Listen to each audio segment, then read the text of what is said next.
Olá, estamos começando mais um episódio do podcast 2 ou Mais, sejam todos bem-vindos e já vou lhe dizer logo, hoje o episódio está recheado de bons conteúdos, então se você quer aprender mais sobre inteligência emocional, sobre inteligência artificial também, como você aplicar isso, você que está com medo aí achando que vai perder seu emprego, com essa questão da evolução da tecnologia, da inteligência artificial, te garanto, fica até o final que você vai entender como usar essa ferramenta da forma certa. E você também vai saber como lidar com as suas ideias, com as suas emoções, porque hoje o convidado que está aqui é especialista nisso. E desde já eu já lhe peço, deixa seu like, compartilhe esse episódio, porque o conteúdo de hoje está fantástico. E não se esquece, se inscreve aí no nosso canal para que todas as vezes que a gente tiver episódio novo, você seja notificado. Então, ativa o sininho de notificações aí para que todas as vezes que chegou um episódio novo, você vai ser notificado. E compartilha e deixa aquele like aí que vai ajudar bastante. Dr. Rodrigo Azevedo, seja bem-vindo, meu querido, a este canal. Que honra lhe ter aqui. Muito obrigado, Adson, também, uma honra, né? A gente se reencontrou pelas redes aí e conseguimos fomentar esse encontro aqui, né? Exatamente. Muito bom, estou muito feliz pelo convite e espero poder contribuir um pouco com o programa de vocês. Quando eu vi seu canal, quando eu vi seu Instagram, eu falei, caramba, para quem não sabe, já foi meu médico aqui, deixo aí também, né? A indicação aí, excelente médico, excelente psiquiatra, excelente psicoterapeuta. Me ajudou muito e com certeza vai ajudar vocês. E eu vou te dizer uma coisa. Fica até o final, que não precisa você sair agora do episódio. No final do episódio, você vai na descrição desse episódio e vai ter aqui o canal, que o Dr. Rodrigo também tem um canal no YouTube que tem várias dicas bacanas. Vai ter também o link direto lá do Instagram dele. Então, terminou o episódio, você clica aí na descrição que vai ter os links direto das redes dele aí, tá bom? Então, aproveita e segue lá também. Dr. Rodrigo, conta pra gente como foi que o senhor chegou até aqui. O senhor prefere que chame de senhor ou de você? Me chame de você, do jeito que você quiser. Do jeito que você quiser, não precisa. Então, assim, conta pra gente, cara, como foi que veio essa decisão, como foi que veio essa paixão pela medicina e como foi que surgiu a psiquiatria na sua vida? Você sabe que essa pergunta para um psiquiatra é uma ótima pergunta sempre, viu? Se você for entrevistar outros psiquiatras, costumam ter histórias muito interessantes por trás desse motivador, assim. Eu costumo brincar, assim, que tem uma coisa mais oficial, né? Não, tal, lá na medicina, eu vi os estudos, eu estava vendo as aulas, achei interessante os transtornos, mas invariavelmente vai ter alguma história de fundo, né? Então, assim, eu tenho um tio que tem esquizofrenia grave, né? Hoje já há anos, né? A gente pode dizer quase décadas que está muito estável e tal, tá tudo bem, né? Tá todo certinho em relação aos remédios e o processo terapêutico dele. Só que eu tenho lembranças na infância e na adolescência dele com sérios problemas, assim, dele correndo atrás dos familiares em casa, sabe? E aquilo no imaginário de uma criança era algo muito diferente do esperado, que é típico de um transtorno psicótico, né, agudo, que é exatamente essa questão da ruptura com a realidade, né? E isso fica, né? E esse fundinho sempre ficou, né? E aí, né, fiz medicina, né? A medicina, ela não entrou necessariamente como um grande amor da minha vida, não foi algo assim que... E a própria faculdade em si não foi algo que também me fomentou isso.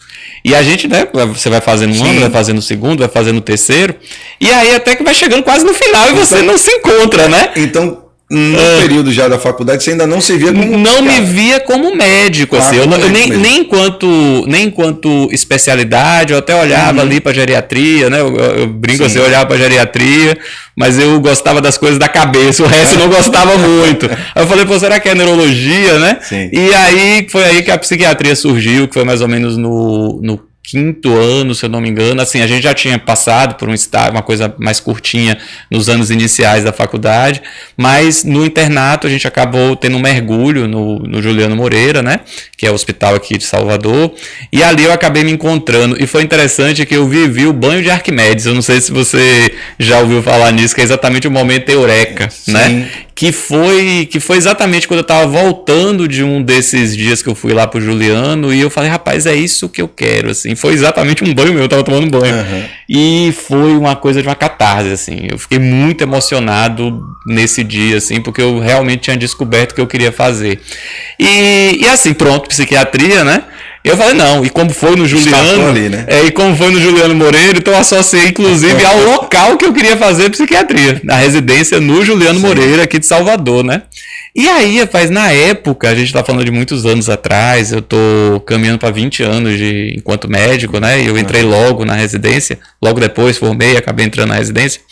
E aí eu falei, não, eu quero o Juliano Moreira só.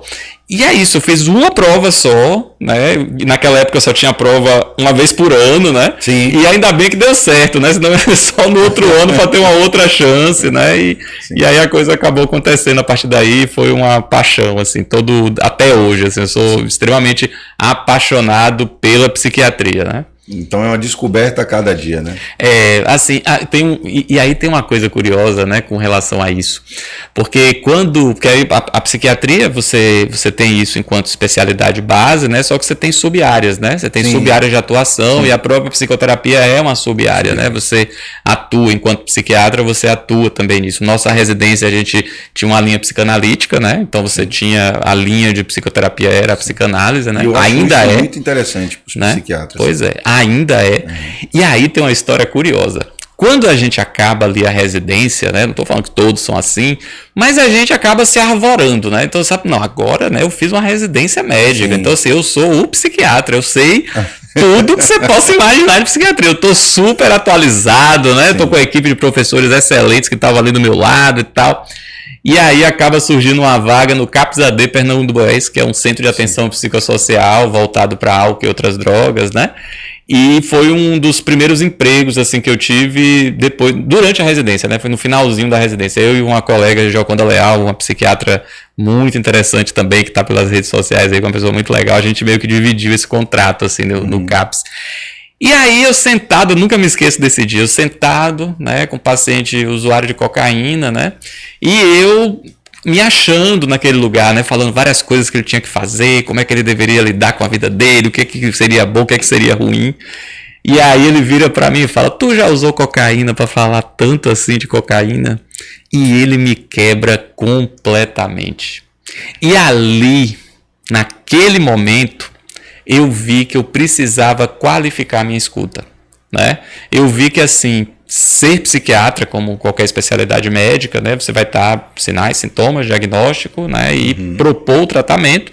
E uma proposição de tratamento é também a psicoterapia, né? Então, era desse lugar que eu estava quando eu acabei a minha residência. Então, é como, enquanto médico, você faz uma especialização e que vai ter um direcionamento, mas o médico continua ali, né? Assim, do que você vai buscar no atendimento, o que você vai estar fomentando nesse atendimento. Nesse primeiro atendimento, foi assim, tipo assim, a primeira semana no CAPS, me desconstruiu desse lugar da fala. Né? Assim, desse lugar da escuta e da fala. Foi ali que eu tive um despertar para entender um pouco mais da questão da psicoterapia, né? Assim, com a ideia de qualificar a escuta. Isso é uma coisa até curiosa. Tem muito colega que até faz uma pós-graduação e não necessariamente atua como psicoterapeuta com essa ideia minha mesmo, assim, a ideia de qualificar a escuta, de você poder escutar de um outro lugar, você poder entender outros mecanismos ali que vão subsistir aquele processo. E é isso, né? Eu falei, pronto, então tá. Então agora só uma pergunta, vamos lá, sem quebrar seu raciocínio. Certo. Quando você recebe essa pergunta, né?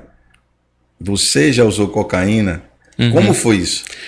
Pois é aí que nesse dia foi bem curioso, porque eu fui desarmado, né? Porque eu até brinco assim, que minha sombra, eu trabalhei 10 anos com pacientes com questões de álcool e outras drogas, hoje a gente acaba chamando muito mais a clínica das adicções, né?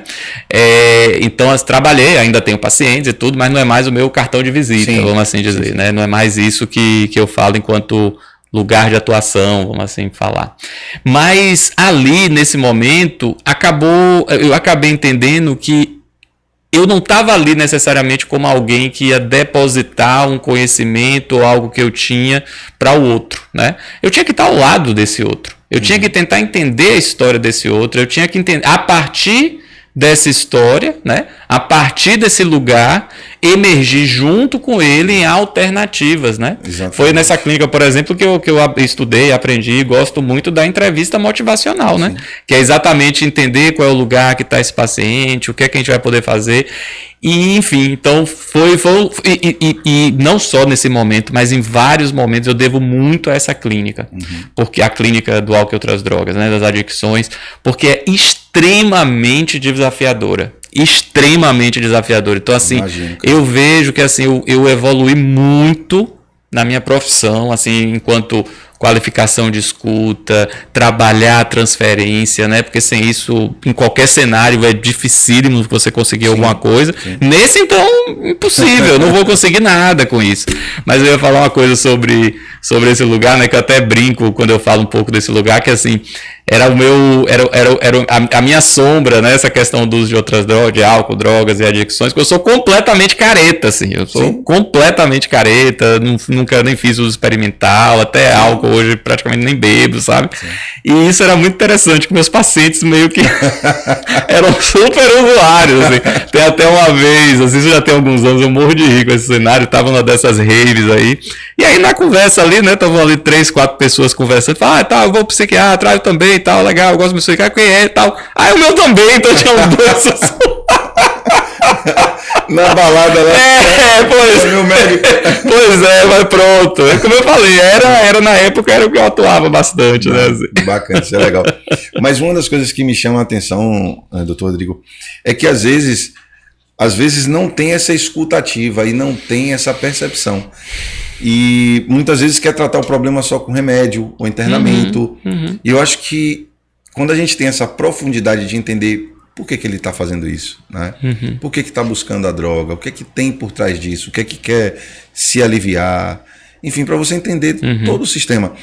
Há um tempo atrás mesmo eu peguei uma paciente que, quando a gente via, ela tinha todo o indício de depressão, mas aí a gente fez algumas investigações e tal, ela estava com problema no intestino e estava com várias disfunções hormonais. Então as taxas de hormônio baixa, ela não conseguia, não tinha energia para fazer, né, as coisas, e entrou com remédio, conseguiu as vitaminas, né, e as coisas mudaram, né? Mas às vezes a gente acaba só olhando para o que está no superficial e não vê essa profundidade. Então, assim, quando você faz isso, como você falou, né, abriu sua escutativa, que você entendeu, a chave gira, né? Você sabia que isso que você toca é algo muito profundo, assim. Com os anos, né, fazendo isso que eu faço e trabalhando com meus pacientes e escutando, que esse é meu trabalho. Meu trabalho é escutar, esse é o que eu faço todo dia, assim. A psiquiatria, ela tem que ser vista muito, não só como um diagnóstico diferencial, mas como um diagnóstico de exclusão, assim. Você tem que pensar em todas as outras causas possíveis, porque acaba sendo muito fácil descambar para culpabilizar aquele sinal, aquele sintoma enquanto transtorno mental, entendeu? Então esse é um ponto muito importante, que por isso que até em aulas que eu dou, supervisões e tudo, assim, a gente investigar o entorno. Nossa, a gente podia sentar aqui e falar de várias situações assim que você achava que eu tenho, né, um paciente que claramente tinha algo assim que estava na esfera da psicose. Quando a gente foi ver, tinha uma patologia neurodegenerativa raríssima. Inclusive foi fechado há pouco tempo esse diagnóstico. Então, assim, é pensar fora da caixa mesmo, entendeu? É olhar além do problema. Exatamente. Nossa, como eu já falei, a gente pode ficar o dia todo falando de casos desse jeito. Então, assim, tinha um grande professor, Dr. William, continua aí, né, Dr. William Danihan, que ele falava o seguinte: psiquiatra que só entende de psiquiatria, nem psiquiatra é. Perfeito. Entendeu? Então, assim, e aí um outro ponto que você traz, que eu também acho que é muito importante a gente falar sobre isso, é do lugar da medicação na história, né? Assim, ela é uma proposta terapêutica também, né? Assim, ela vai ter sim o seu lugar, a sua indicação, não tenha dúvida, tem o lugar dela. Mas a gente tem que entender que a gente está falando de uma questão biopsicossocial. Então, assim, o remédio vai cuidar das questões biológicas quando elas existirem e se você, inclusive, diagnosticar corretamente, saber, enfim. Mas ela não vai dar conta da questão social e psicológica. E às vezes, o que é que eu vejo? Às vezes os colegas, no afã até de ajudar os pacientes, no afã de promover alguma qualidade de vida, existe uma verdadeira, assim, é a fome com a vontade de comer, né? Então, assim, com esse desejo de melhorar, de tentar intervir em coisas que infelizmente o remédio não vai intervir, Sim. que são os fatores psicológicos e sociais, e o próprio desejo do paciente da pílula mágica para resolver de alguma maneira aquele problema, né? É que você vai acabar tendo a questão da polifarmácia, né? Então, pacientes tomando... Existem pacientes que sim precisam tomar uma quantidade alta de medicações. Eu tenho paciente assim, então sim, existe o lugar sim da polifarmácia. Casos muito sim. específicos, muito selecionados, mas numa grande parte a gente só quer ampliar esse papel do remédio, né? Uhum. Então, o fator psicológico e social é muito importante.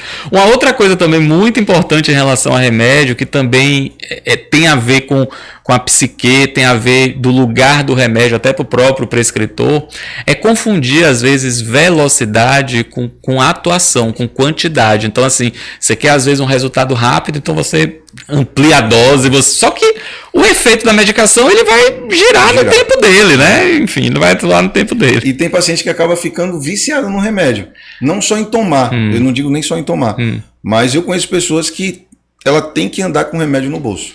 É como se fosse uma segurança. Tipo, se ela sair sem um remédio, ela se sente insegura, porque ela acha assim que no momento que precisar, eu tô aqui com ele. Né?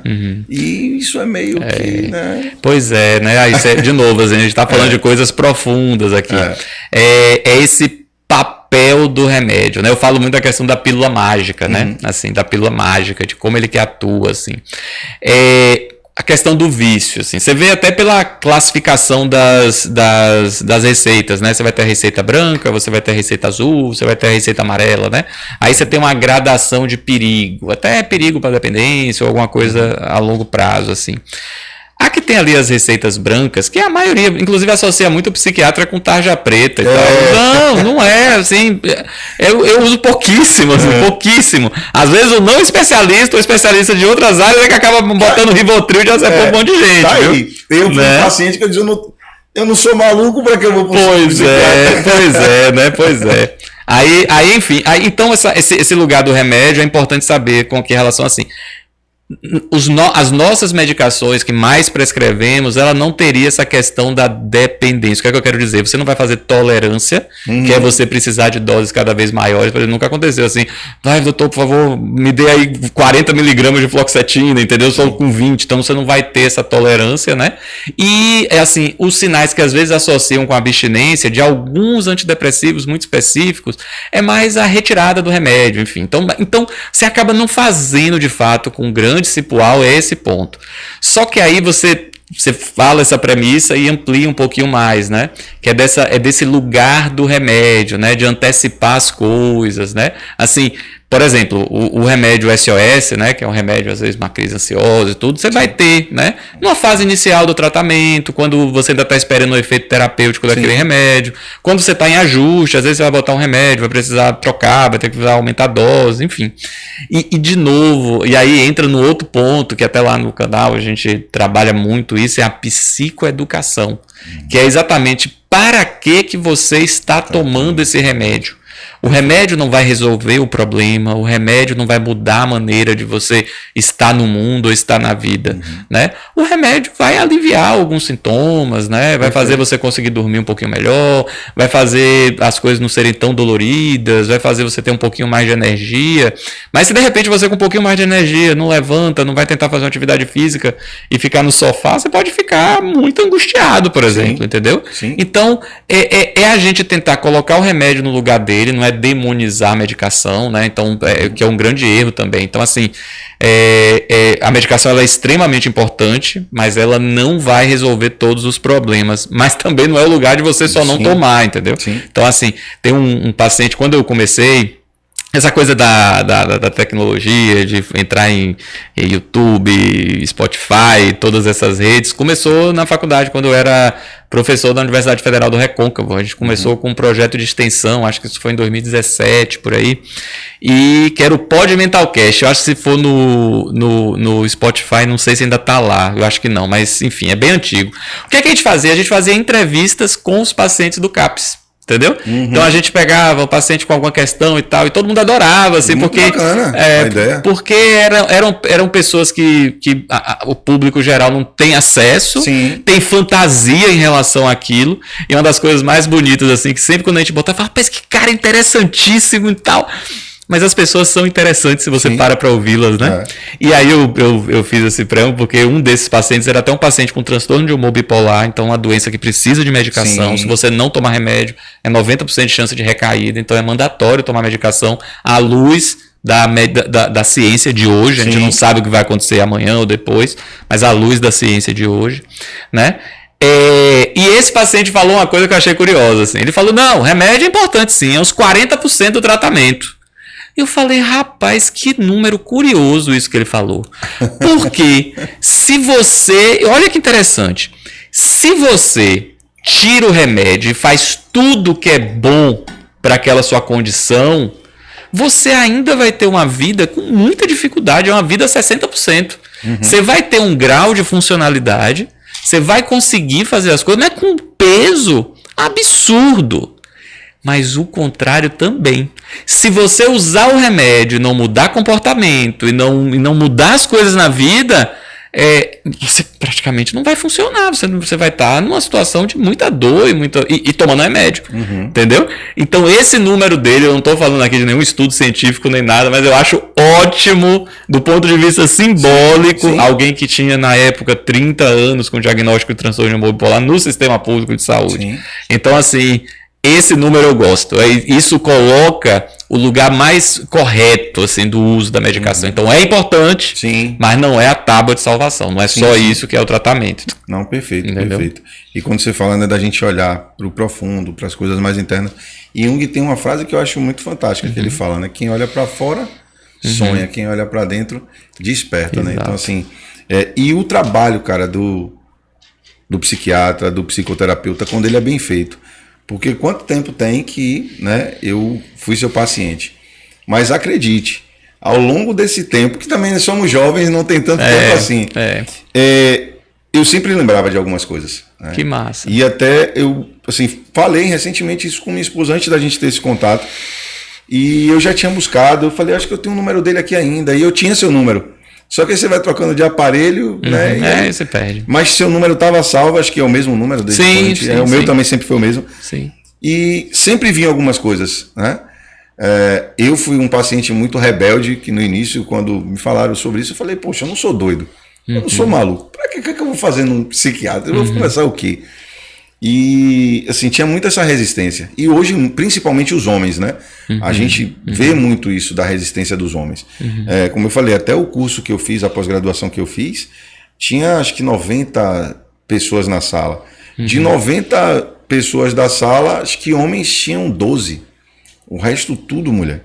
Então assim, a dificuldade que os homens têm de falar um pouco, de se abrir, de mostrar suas dificuldades, né? Então, e quando um trabalho é bem feito, bem construído, como eu falei, isso sempre vinha. Alguns exercícios, algumas coisas que você falava ali no consultório, inclusive a gente vai falar um pouco aqui de uma linha que você trabalha, que eu acho interessantíssima, que é a questão dos sonhos, né, de você trazer isso.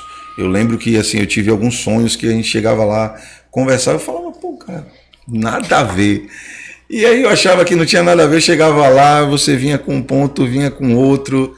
E aí eu lembro de uma sessão que eu sonhei com o meu time, né? Com o Flamengo.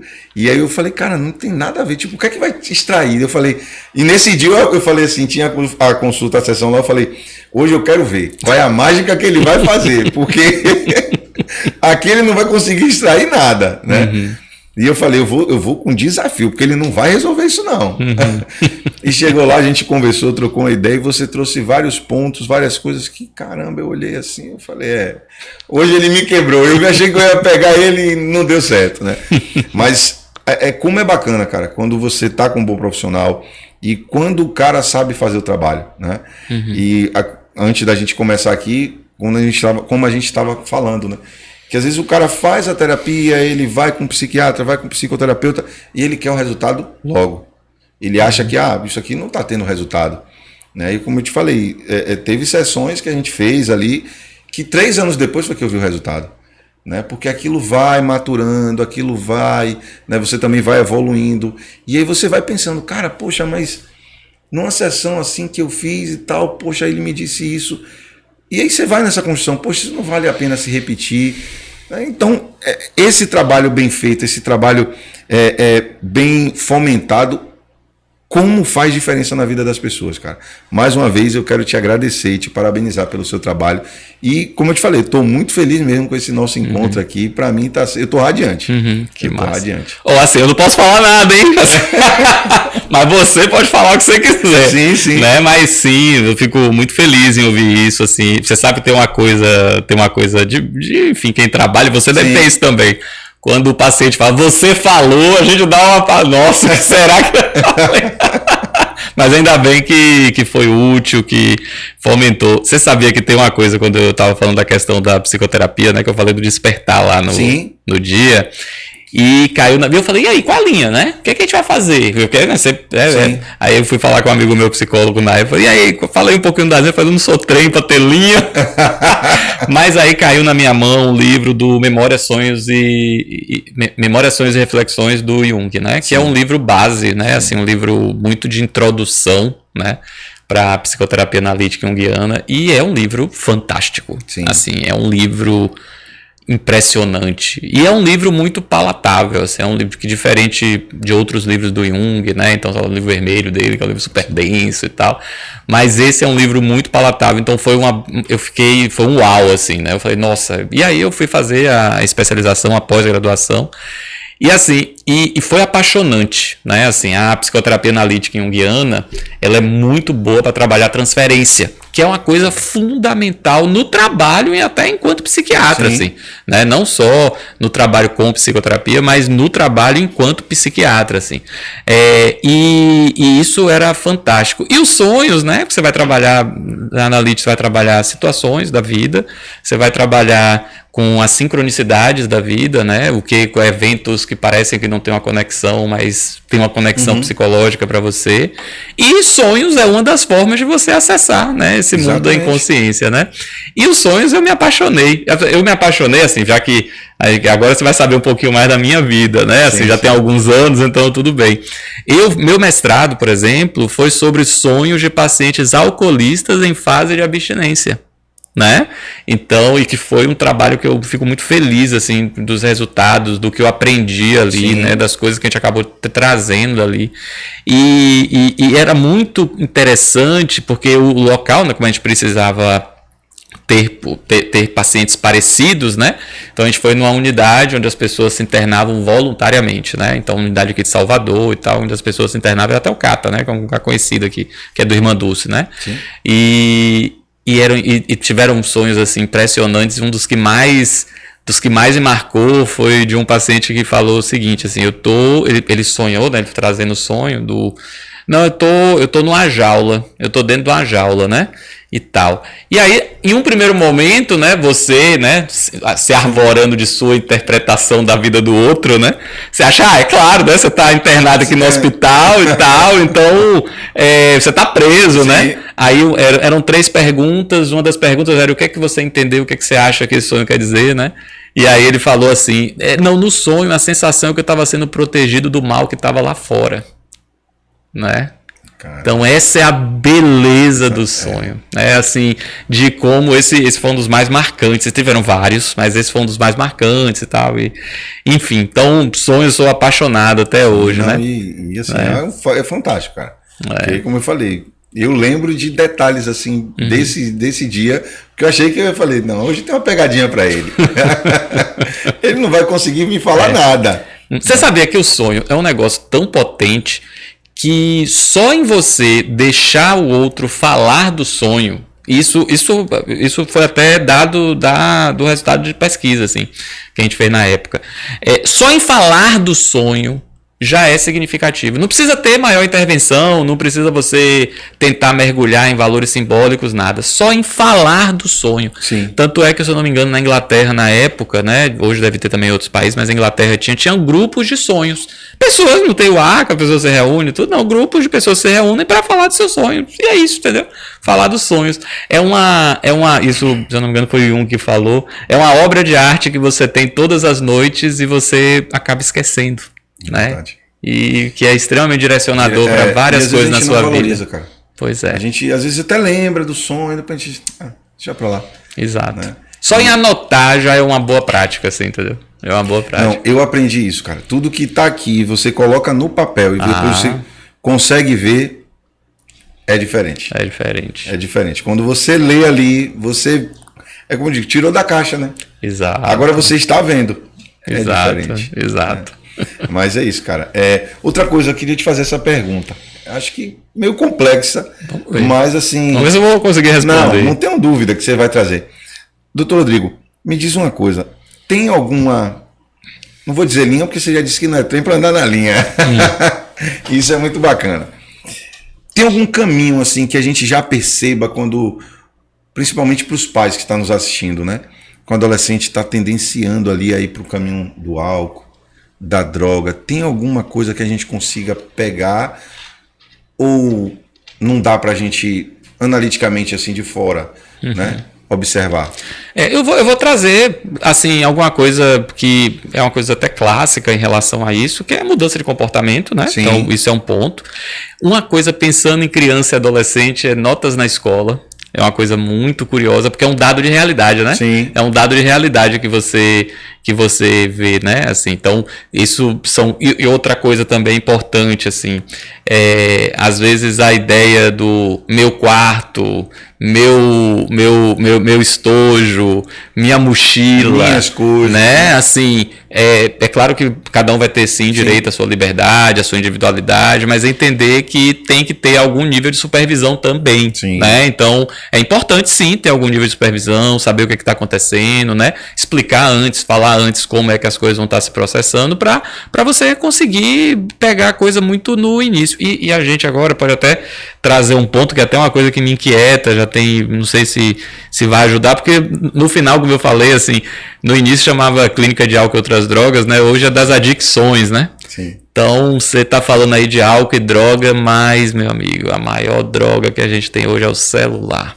É essa que é a droga. É a porta de entrada. Essa que é a porta de entrada, é esse que é o problema. E até tomar cuidado que a gente vai falar aqui no programa, porque nós estamos nas redes. E as redes sociais não gostam muito de coisas que eu falo em relação a isso. Eu não vou nem estar falando o que acontece com o alcance às vezes, mas vamos lá. Assim, sim. Eu trabalho com adultos, né? Assim, eu tenho uma questão, eu não trabalho com criança e adolescente, por uma questão que eu enfim, não é minha praia, não é minha praia, né?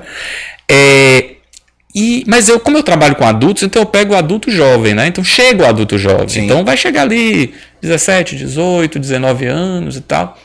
E como eu tô falando, eu tô caminhando aí para 20 anos de carreira. E claramente a gente tem uma mudança desses adolescentes ou adultos jovens, né? E eu vou explicar para você um pouco do que eu quero dizer, assim. Antigamente, você tinha uma coisa do desejo, né? Sim. Então você tinha o desejo sexual, o desejo de crescer, o desejo de fomentar as coisas. É importante dizer que eu estou falando de um lugar, de um público específico, né? Então não dá para ampliar do lugar onde eu trabalho, das coisas que eu vejo para todos. Mas eu imagino que o que eu vou falar aqui, pessoas que estão nos assistindo, devem notar e lembrar de coisas que eu vou estar falando. Sim. Assim, o que eu venho notando, e é bom frisar essa idade aí, 18, 19 anos, né, um pouquinho mais velho, porque tem a ver quando entra a internet rápida no Brasil, que ela começou no ano 2000. Né? Que é onde facilitou todo o processo de troca de mensagens, né? Redes sociais, elas vêm caminhando ao longo do ano 2000, 2010, e aí vai ter várias, né? Todas que a gente conhece hoje vai estar nascendo, né? E ampliando isso. Então, as crianças e adolescentes que cresceram nesse mundo, são elas que estão começando a chegar para mim, né? E o que eu vejo hoje é um vazio de desejo, certo? Eu tô falando, por exemplo, aquela frase antiga que a gente falava, não, jovem, hormônios, né? A flor da pele, que só pensa nisso e tal e tal. E de repente, eu não tô falando da questão da sexualidade, nada disso. Eu tô falando uma ausência de desejo, sabe? Uma ausência de desejo, uma ausência de vontade de se relacionar sexualmente ou amorosamente, uma falta de vontade do que se fazer depois, sabe? E é uma coisa assustadora, sabe? E assim, existem algumas hipóteses para isso. Hoje se fala muito, né, da coisa desse gasto de dopamina que tem no scrollar rapidamente aqueles vídeos, né?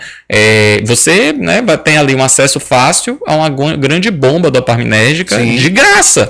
Porque celular a gente tem mais celular do que gente hoje, né? Então assim, não tem mais, né, questão de classe social, alguma coisa. Não, todo mundo hoje vai ter um celular. Então assim, a dopamina você pode pegar um Wi-Fi, você não precisa gastar com a internet, rede social, você não precisa estar pagando para entrar, enfim, você só entra e pronto. Então, assim, isso vai ter um resultado. Hoje eu não estou falando que é só isso, mas é um fator, tá? Tem outros fatores envolvidos. Eu estou deixar claro isso, né? Você vê aí a geração neném, né? Que não é só no Brasil, a gente tem isso no mundo inteiro, é um problema, é uma evasão aí de mais de 30%, assim, de pessoas que ou não estão nem estudando nem trabalhando. Essas pessoas vão ficar mais velhas. Como é que vai ser o futuro dessas pessoas? Então, assim, é inegável que temos muitas questões depois que a questão da internet rápida acabou entrando no mundo, né?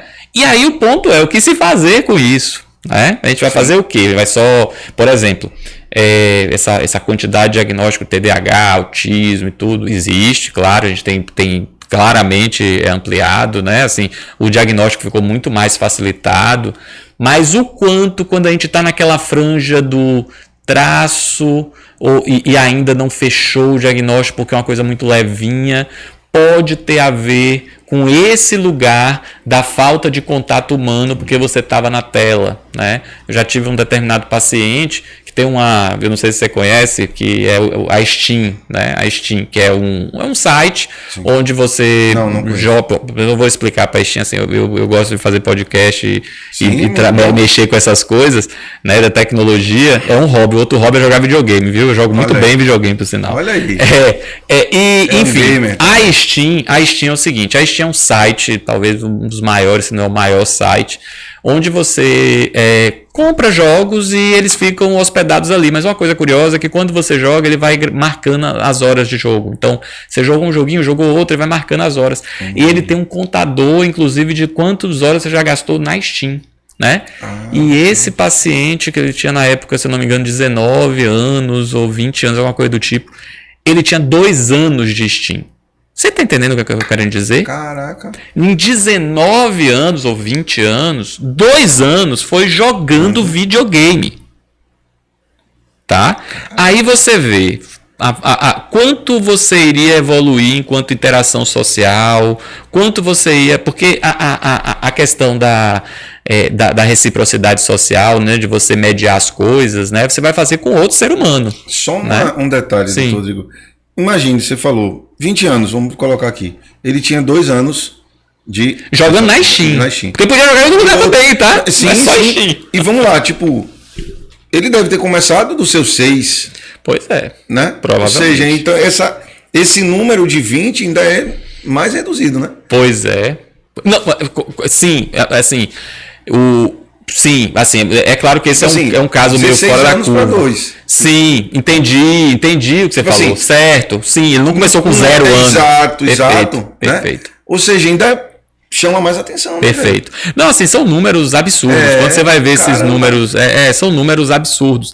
E aí o que acontece? Se você não tem a interação social, você não tem essa reciprocidade social, você não consegue modular as coisas. Então, eu tô aqui com você, né? E, enfim, aí eu venho de lá, Adson, eu falo meio alto. Aí você fala, peraí, rapaz, não precisa gritar não, tô aqui do seu lado. E na próxima vez você vai falar, Adson, tudo bom? Eu vou mostrar minha efusividade, mas eu não vou ir naquele tom, porque eu não quero que você se irrite comigo. Sim. Isso você só aprende com outro ser humano. Verdade, cara. Né? Tanto é que quando teve o boom aí, né, dos tablets na escola, como se fosse uma coisa muito legal, assim, você trazer a tecnologia e tal. O que se provou é que ainda as trocas entre alunos e professores é muito melhor do que qualquer outra coisa, entendeu? Lá em casa tem uma regra. Eu tenho um de 14 e tem um de 12.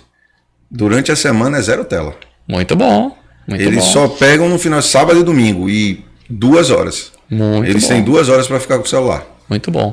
E assim, no início eu tive dificuldade. Uhum. Porque, poxa, meu pai e tal, eu sou muito de conversar, assim, sou muito próximo a eles, né? Eu hoje optei por isso, né? Eu quero estar muito próximo dos meus filhos. E aí no início, poxa, meu pai, mas meu colega tá. Eu digo, peraí, quem? Seu colega. Pai dele, mãe dele, casa dele, regras deles. Aqui em casa, eu sou seu pai, você tem sua mãe, nossa casa, nossas regras. Então, assim, não se compare ao outro. E aí a gente vem muito nessa construção. Hoje, eles nem lembram, cara. Watson, tem um livro... E não lembram de tela, de celular. Tem um livro que eu sempre atrapalho o título. Não sei se é A Fábrica de Idiotas Digitais ou A Fábrica de Imbecil, alguma coisa do tipo, que é de um francês, provavelmente bem revoltoso com todo esse mundo, e ele botou esse título. Mas o livro dele é todo fundamentado em artigo científico, cada coisa que ele fala, tanto é que quando você vai ver o final do livro, a biografia é absurda, é um negócio absurdo. Assim, não é um livro solto. Não, um livro excelente. Depois aí quem tá ouvindo a gente vai pesquisar. É Fábrica de alguma coisa digital, vocês vão ver, de um francês. Tem um determinado lugar do livro lá que ele conta uma experiência, né? Que eu não sei se foi com ele ou foi alguém que ele conhece, o que é que aconteceu? Chegou, olha, acabou o celular aqui em casa agora, não tem mais celular, chegou o celular, bota o celular no lugar lá e pronto, ninguém vai pegar mais no celular. E aí no início as crianças, né, o medo é as crianças ficarem péssimas e começarem a brigar e começarem não sei o quê. Teve isso, e a gente não pode tapar o sol com a peneira. Assim, sim, vai ser difícil. A gente está falando de uma mudança de comportamento.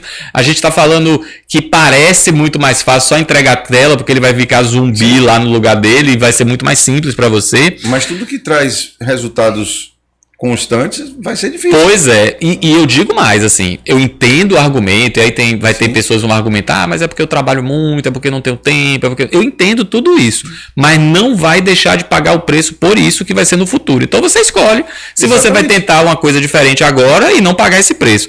Mas enfim, no livro ele traz uma coisa bem curiosa, que os filhos realmente ficaram com isso nos primeiros momentos, e aí depois eles direcionaram aquilo para outra coisa, aí foram brincar. Exatamente. Ele traz uma coisa, pegou um livro para ler. Teve um que pegou um livro para ler. Então, sabe? Assim, isso eu comecei aqui falando a coisa do videogame, né? Tem, eu acho que uns 3 meses que eu parei o videogame, que eu queria fazer um experimento, assim. Eu queria, se eu parar de jogar o meu... Eu jogava só no final de semana um pouquinho e tudo. Não é que eu aumentei minha leitura, aumentei tudo. É impressionante como a tela, por ser muito mais atrativa, por ser essa dopamina barata, né, que a gente acaba falando, é uma disputa injusta, sabe? Eu vejo até às vezes na academia, assim, que eu corro e malho, né? Então, um dia eu corro, um dia eu malho. Como eu gosto muito mais de correr, assim, no dia da malhação, eu falei, eu podia correr.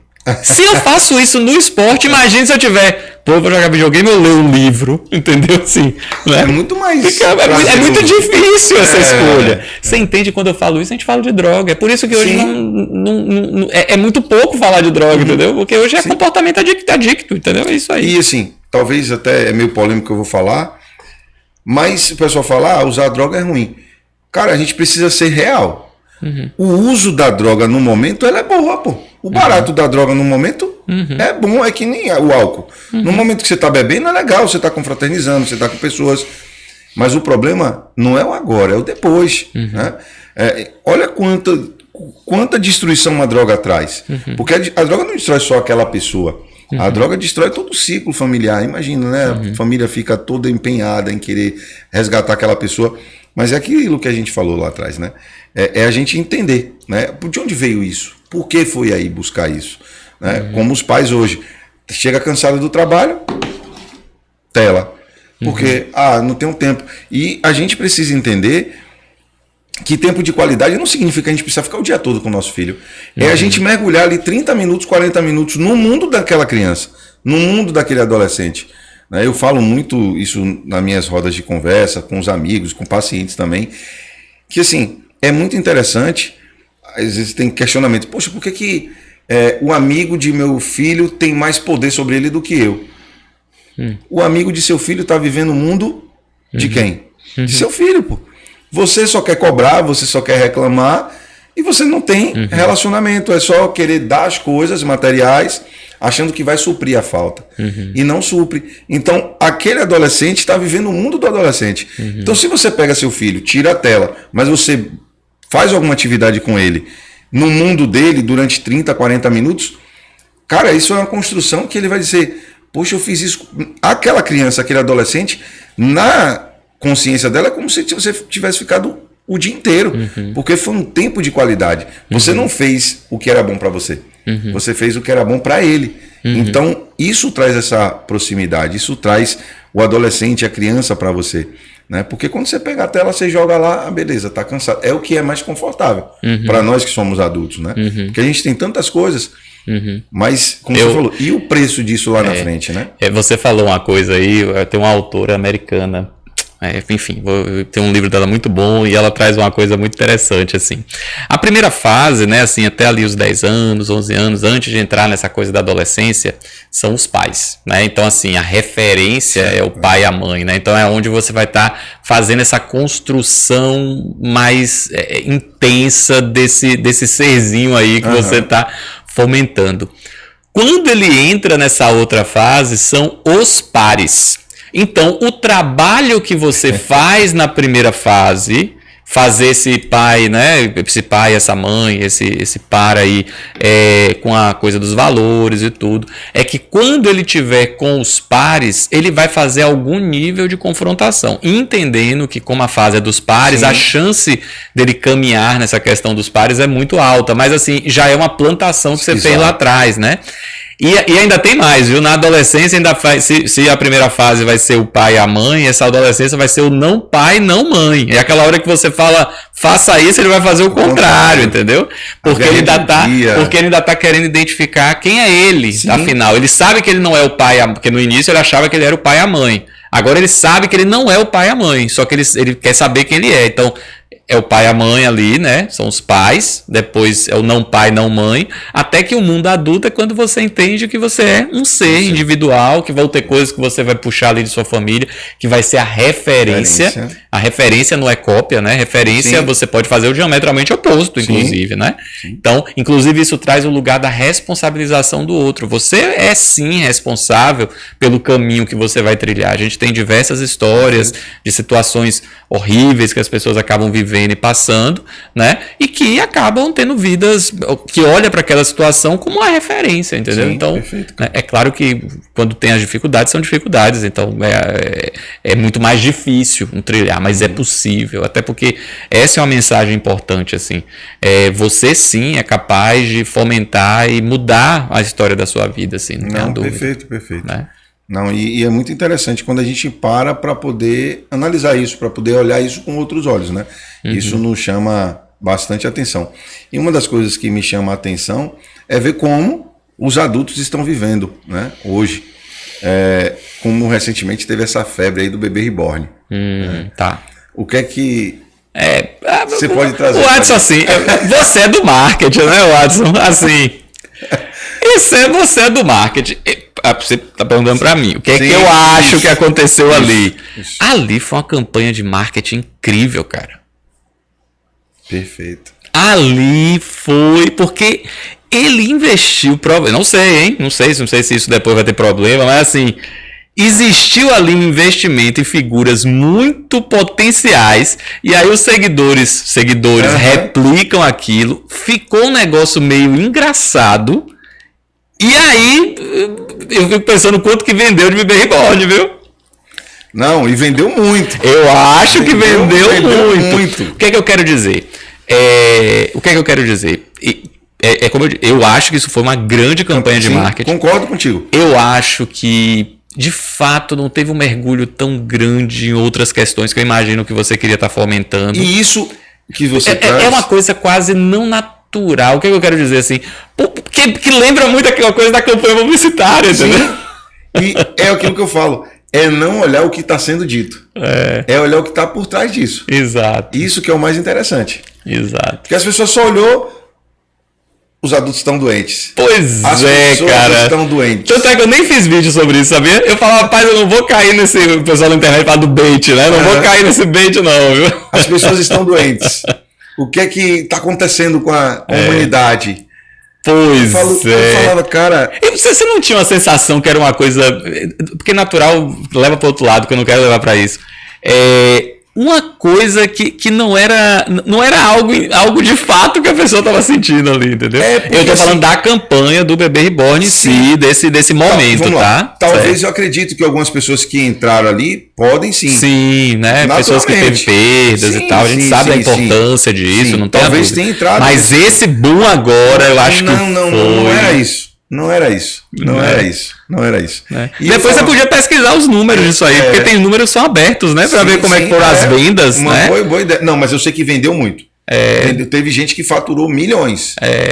Teve matérias aí que tudo falou. Quanto é lugar falando disso, velho. Tudo quanto é lugar. Teve uma mulher que ela produzia algumas bonecas, né? Ela mesma fazia e tal, bem artesanal. Porque é uma marca, né? O Reborn é uma marca? Ou eu não sei. Enfim. Eu não sei se é uma marca. Né? Não sei se é uma marca. Mas essa mulher, ela começou a ter pedidos. Uma boneca chegou a custar R$4.500 na mão dela. Imagine, velho. Imagine. E ela começou a não ter mais demanda. E aí ela começou a investir em máquina, ela começou a investir e cresceu. Cresceu. Ela estava com uma fábrica de boneco. Sim. Ela montou uma fábrica de boneco. Sim. Então eu falava, cara... Acho que a linha não é bem por aí. Né? É claro que tem o uso, né, dele, né? O uso na coisa do luto, da perda, porque né? Já existia. Isso já existia, exato. Eu tô falando desse, pra deixar claro, viu, pessoal? Tô falando desse boom agora, que eu acho que teve um fundo de marketing muito forte. Não, com certeza. Outra coisa, eu vi até esse aí eu vi que você gravou um vídeo, né?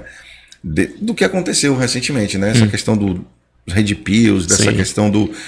Meu Deus, prepare o hater aí, viu? Já vai ver, não sei se você tá vendo aí os comentários. Ah, meu Deus, olha, certo. E aí, assim, essa construção de você querer criar um arquétipo, um estereótipo para mostrar, para poder você ter olhar diferente, traz um pouco, né? A gente começou um pouco falando da psicoterapia analítica, né, e tal. A gente muitas vezes mostra aquilo que a gente não tem, né, velho? Assim, é isso. Assim, e se a gente fosse resumir um pouco tudo isso, né? Às vezes quer só vender, né? É isso. Aí, enfim, aí vai entrar. E aí vai ter. O que acontece? O marketing aí falando. A gente vai mostrar aquilo que a gente não tem, né? Então tem uma questão que várias pessoas vão ter essas questões mesmo em relação a esse papel do masculino e tal, e como é que pode se posicionar ou não, enfim. E é claro que vão ter pessoas que vão se aproveitar disso, né? Que é um público público ávido por respostas, né? E assim, e quando você tem um manualzinho, quando você tem uma coisa, faça XY, ó que coisa boa você chegar lá, aí você, hipotético, você, o nosso amigo da mesa aí, chega lá e fala, ó, rapaz, vamos fazer assim, ó, faça isso, faça aquilo e faça aquilo. Ia ser ótimo, né? A gente ter uma resposta dessas, né? Assim, quantas vezes assim, eu tenho pacientes que buscam essas soluções mágicas, às vezes. Não só do remédio, tá? Às vezes buscando outras linhas, outras coisas assim. O consultório diz assim, doutor Rodrigo vai resolver meu problema. Exato. E assim, o trabalho de você descobrir a sua questão, de você entender qual é a origem daquilo. Não só descobrir a origem, que é outra coisa fantasiosa. Ah, foi um dia lá da minha infância, e aí eu descubro e magicamente as coisas vão se resolver. Que é uma grande bobagem, que não é bem assim que as coisas acontecem. É muito mais a gente mudar comportamento, a gente atuar em cima das coisas. Tudo bem, entendi a origem, entendi coisas que eu sinto aqui que tem a ver com coisas do passado, mas a gente mudando essa questão do comportamento, falando a coisa da linha, né? Assim, eu fiz também a pós-graduação em psicoterapia, em terapia cognitivo comportamental, que falo, sempre quando eu falo isso, eu penso, meu Deus, é uma coisa e outra. Não, gente, peraí, dá pra gente, até porque eu sou psiquiatra, então a TCC é uma coisa maravilhosa pra gente atuar em sintoma, é muito bom. E hoje eu tô indo pra uma coisa que é um mergulho dentro da TCC, que é a questão do mindfulness, que eu sou apaixonado pelo mindfulness, né? Até pelo caráter popular do mindfulness, que ele é relativamente gratuito, é só a gente ensinar técnica e tal.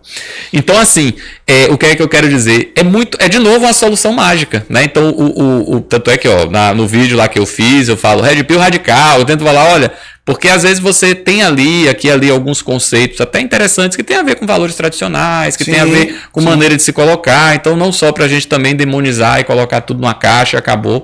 Porque quando fica também todo mundo olhando para um lado, é porque coisa boa não é também, entendeu? Assim, fica todo mundo só jogando, né?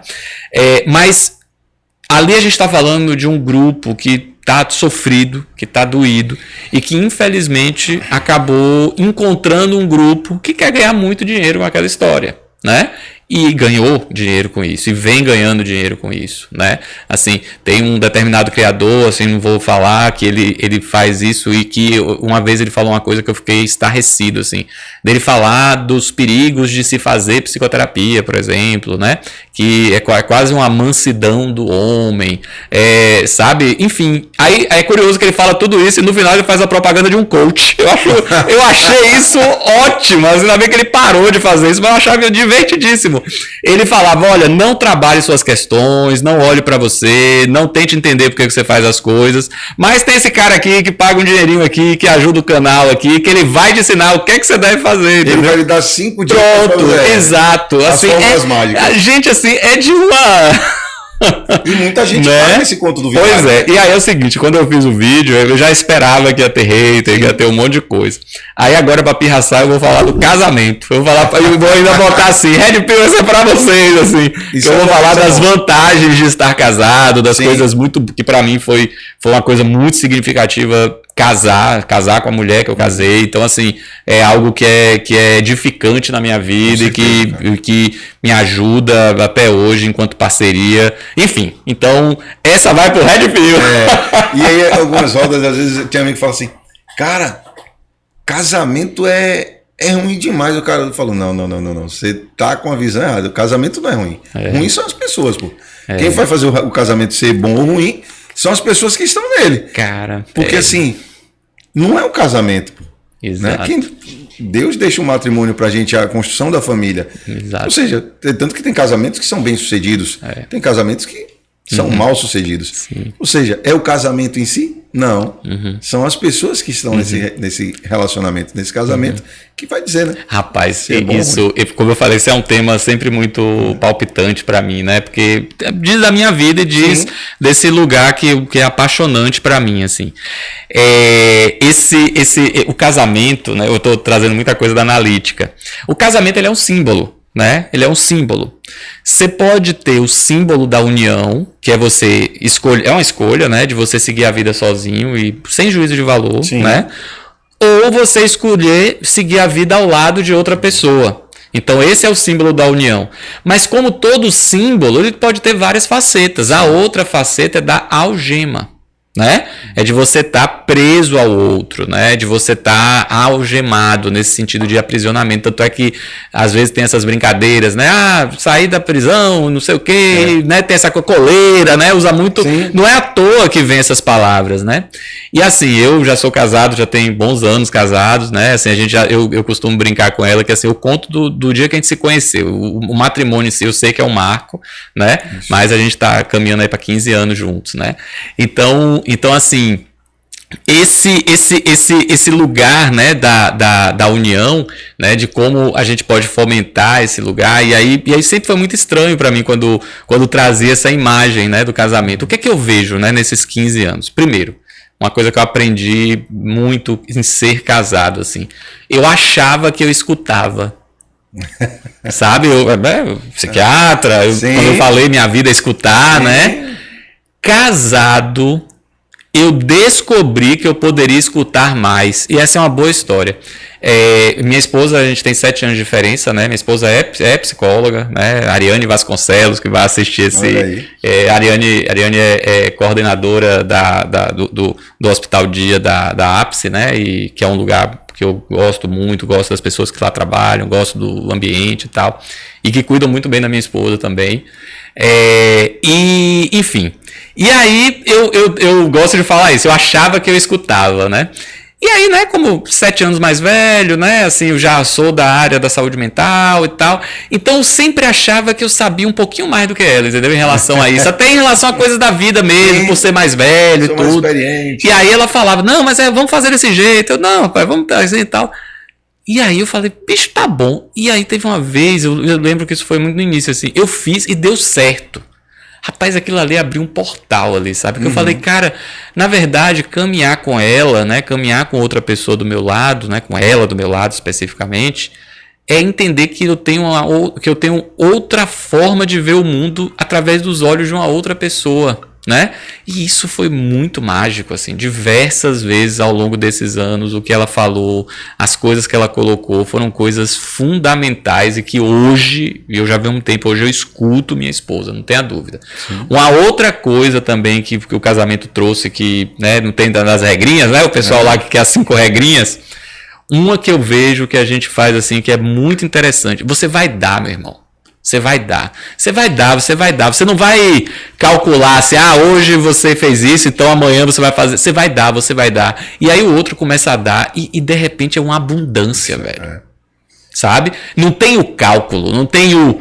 não, eu levei o menino hoje na escola, então amanhã você vai fazer não sei o quê. Não, você vai dar. E aí, se de repente você tá com alguém que você um dia para e olha e fala, nossa, eu tô dando tanto e não tô recebendo, aí sim é o momento de pensar, entender que será que eu tô caminhando ao lado, não tô? Enfim. Né? E você trouxe um ponto, cara, aqui assim, muito crucial. Eu, 15 anos também de casado, e engraçado, no dia que eu conheci minha esposa, eu falei com ela, eu vou casar com você. E ela não acreditou, eu falei, a gente vai ter um filho. Que nada, papo de cachaça na época, né? Eu bebia. E eu falei, aí eu falo pra ela hoje, tá vendo? Não fiz um só não, a gente casou e a gente tem 2. Então eu firmei minha palavra, né? Só que, claro, 15 anos de casado, casei muito novo, muito jovem, eu tinha 22 anos. E vivemos muito altos e baixos, né? E quando você falou, pô, você só dá. E a gente viveu muito isso, de cobrança. Você fez isso, não tem que fazer aquilo. E isso divide, cara. Isso divide. É igual essa questão aí, eu sei que talvez aí os haters, as mulheres talvez, algumas aí não vão gostar do que eu vou falar, sobre esse lance do empoderamento feminino. Eu acho que essa questão do empoderamento feminino hoje, essa bandeira que se levanta, é meio que um muro para dividir homem e mulher, né? E dentro das relações é exatamente o que você trouxe. Isso é muito importante para um casamento, para um matrimônio. É sem cobrança de tipo, eu fiz isso, eu levei a criança na escola, eu fiz o almoço hoje, fui eu que arrumei a casa, foi eu que... Cara, isso não vai chegar numa conta.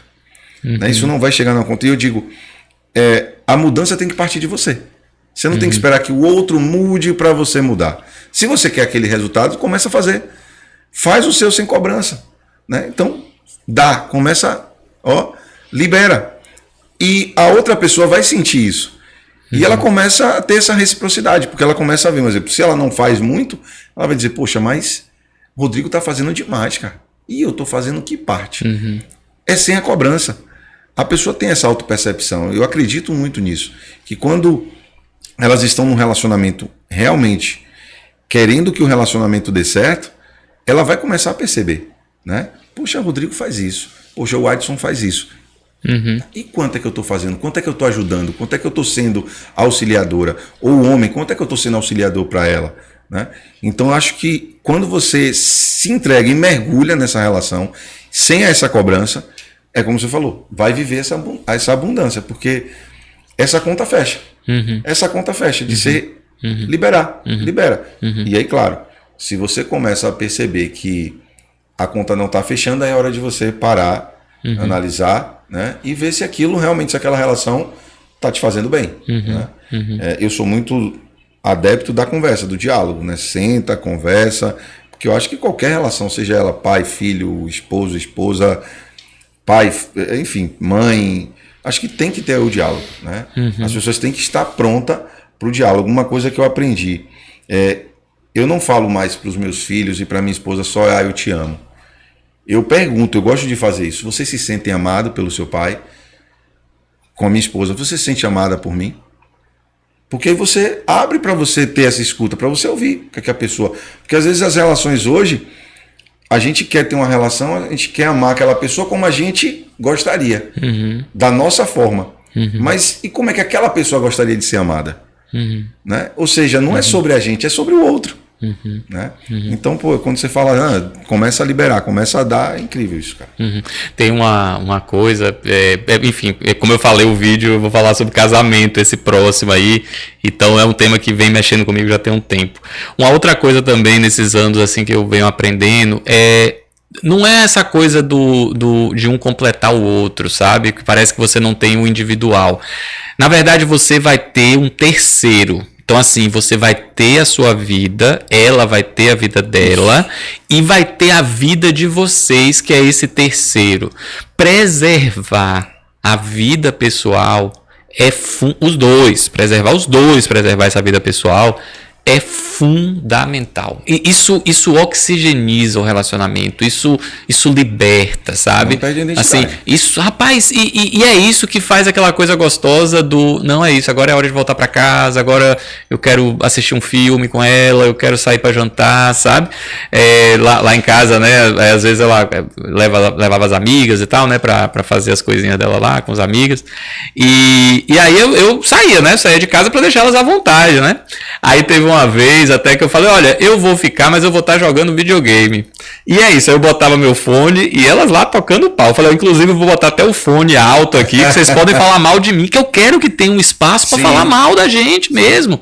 Porque é uma forma da gente tirar aquilo de dentro, da gente poder respirar um pouco o ar, esse lugar da liberdade, a gente precisa ter, não que ela vai falar mal de mim, entendeu? Mas assim, precisa ter esse lugar da liberdade, né? E aí eu lembro que teve um dia desse, tem até você não é de videogame, mas tem um jogo chamado Elden Ring, quem for ouvir a gente aqui, e eu acabei matando uma personagem lá que era a Malena, que é a mais difícil de todas, rapaz, eu dei um grito, as meninas... É uma coisa de fazer semanas pra tentar, semanas, e aí eu dei um grito assim, o pessoal, Rodrigo, tá tudo bem? Tá ótimo, tá tudo bem. É tipo, ufa! Agora eu consegui. E nem esperam, né? Porque tá ali concentrado. Não. E com fone, essa personagem, depois você até pesquisa, o grau de dificuldade é muito maior do que qualquer outro dentro do jogo. Então conseguiu, né? Foi. Bacana. Agora, doutor Rodrigo, eu queria trazer um pouco, né, desse tema pra gente fechar aqui. Essa questão da inteligência artificial, as pessoas com medo de perder seus empregos, achando que a inteligência artificial vai dominar tudo. Como é que tá isso aí? Como é que tá seus pacientes com relação a isso?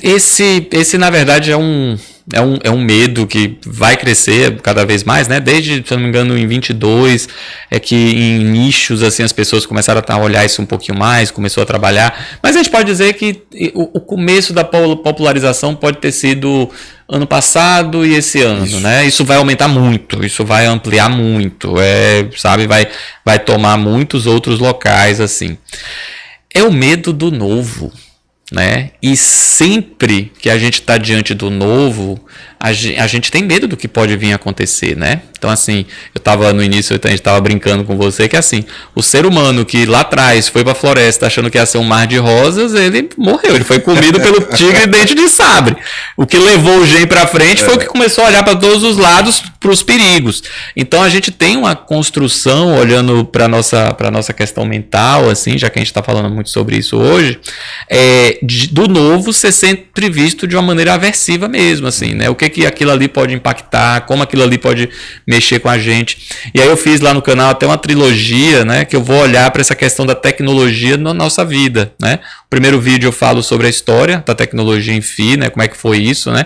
E aí tem até uma coisa engraçada do Sócrates, né, que ele falava, não, esse negócio de escrever é um problema, que agora a gente não vai mais ter memória, eu guardo tudo na memória e tal, ainda bem que tiveram os outros lá, Platão e tal, pra poder escrever o que ele falou. Sim. Senão teria perdido um dos maiores gênios, assim, da filosofia, né, moderna, vamos assim dizer. Enfim, então, e aí eu vou evoluindo, que toda a tecnologia teve isso, calculadora teve isso, quando a imprensa surgiu, por exemplo, como era uma coisa muito aristocrática, né? Eles falaram, e agora vai popularizar, todo mundo vai poder ler, será que então vai deixar os estudos mais rasos, mais superficiais, né? Porque antigamente era o monge copista, então você ia selecionar os textos para poderem ser copiados, né, e tal. Então, não, viu que na verdade isso foi muito bom, porque você difundiu o conhecimento, né? E aí vai passando, calculadora, teve esse esse problema, televisão, rádio, internet, né? Assim, e aí, por exemplo, a internet hoje em si, né? Quando você lembra que antigamente você tinha uma Barça para você olhar alguma coisa da escola que você queria pesquisar, quando você tinha que ir para uma biblioteca de qualquer área, você é do direito, que quando tem hoje você mudou de área, né? Mas enfim, isso já falou um pouco, isso marcou o tempo um pouco agora aí, né? Mas marcou o tempo. Assim, quando você vê aí nos podcasts os profissionais de direito cheios de livros, você olha um monte de velharia ali, né? Tudo velho, né? Antigamente, né? A tecnologia, você tinha que ir lá, protocolar processo. Hoje é tudo digital. Meu Deus, então assim, essa coisa da cultura, né? Com a internet, olha que dificuldade. Então era para poucos, mesmo com a imprensa, né? Então não. Hoje você poder, por exemplo, botar na internet o nome de um autor e de um livro, e tem um monte de livro livre por aí, né? Que não é nada ilegal. Você, depois de alguns anos, você pode sim ter a literatura livre. Tem outros meios também de você conseguir isso. Isso é de uma popularização absurda. Então hoje você consegue ter acesso à internet do que há de melhor, mas infelizmente também do que há de pior. Sim. Esse é o outro lado.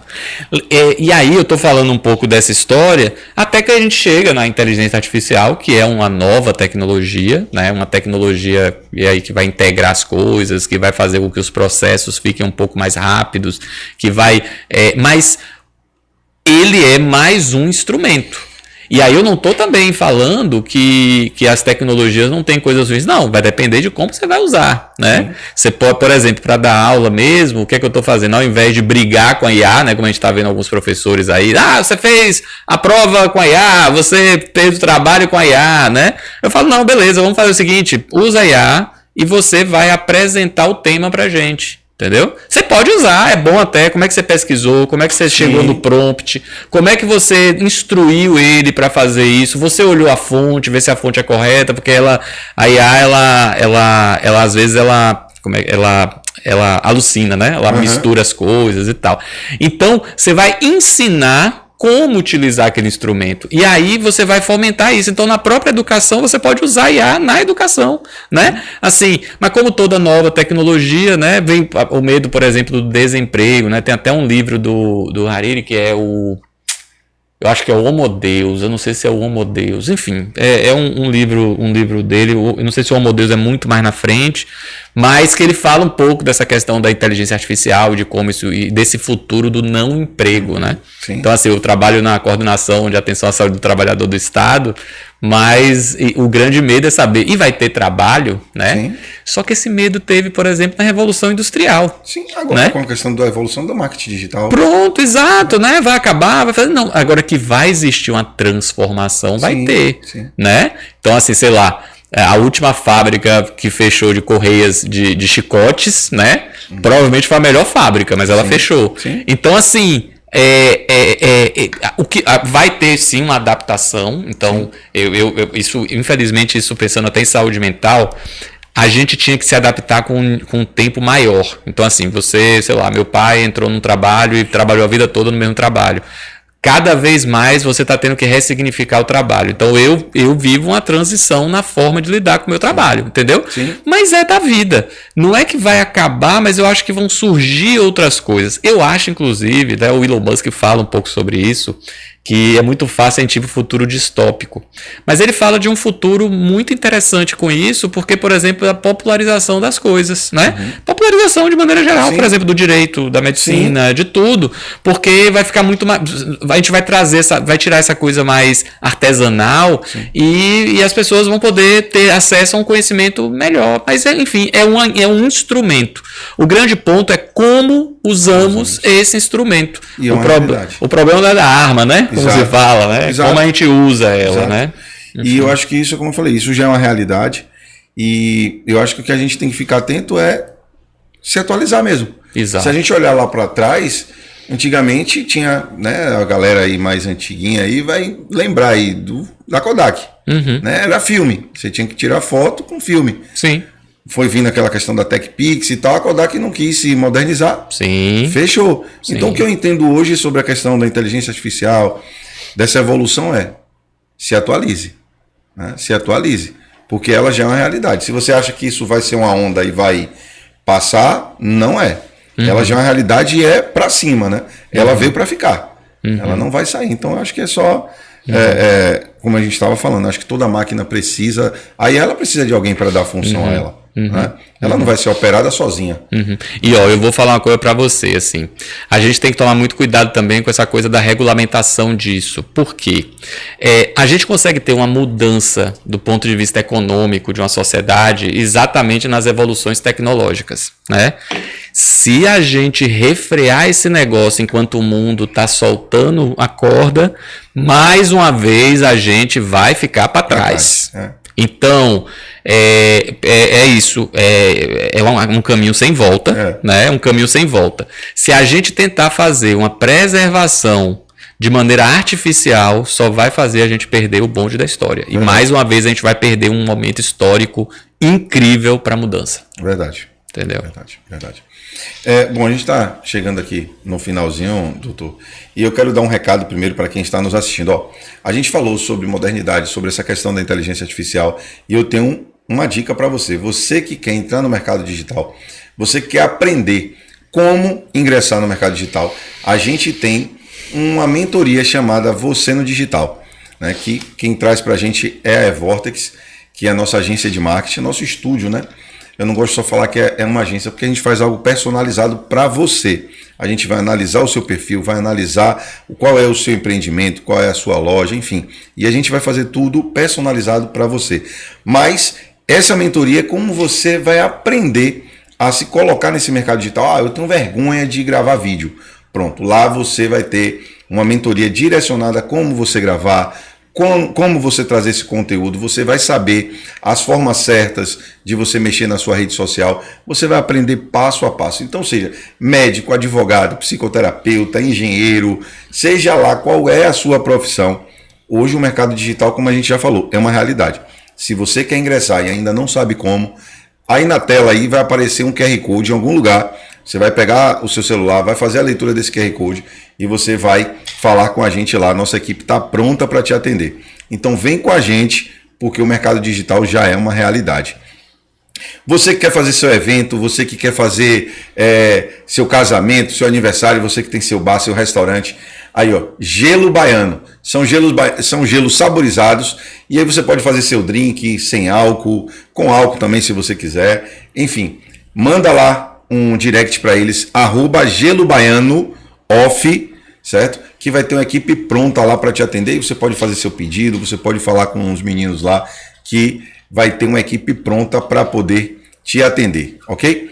Doutor Rodrigo, a gente chegando no final, como eu disse, eu sempre gosto, né, de pedir para que o convidado deixe aí a sua contribuição para o nosso canal, para o nosso público, para quem está nos assistindo, então fique à vontade, traga aí a sua mensagem para que, enfim, hoje o programa aqui foi recheado de conteúdo. Eu tenho certeza que vai ter muitos comentários, vai ter muito like, mas está maravilhoso. Então deixa a sua mensagem para a gente aí, doutor.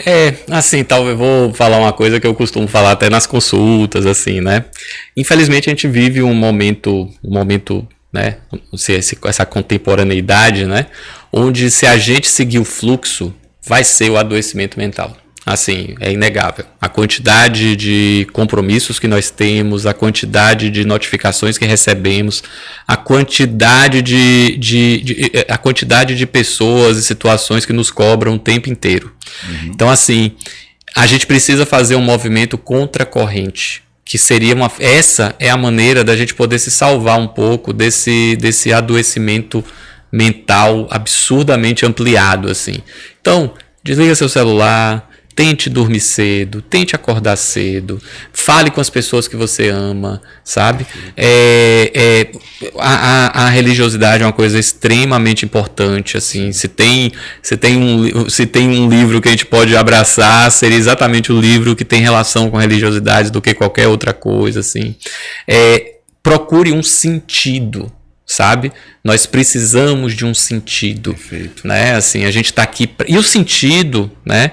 Ele não precisa ser algo grandioso, edificante, não precisa ser algo que você vai mudar o mundo, que você vai... Não, pode ser cuidar de um jardim, pode ser falar com as pessoas que você ama, pode ser ficar ao lado de seus pais até o último dia, mas aquilo tem que ser significativo para você. Então eu acho que essa é uma coisa que eu falo em consultório, falo com os alunos, falo com as pessoas que eu conheço. Desliga esse celular e vai viver sua vida. É isso. Muito bom, muito bom. E, mais uma vez, Dr. Rodrigo, muito obrigado.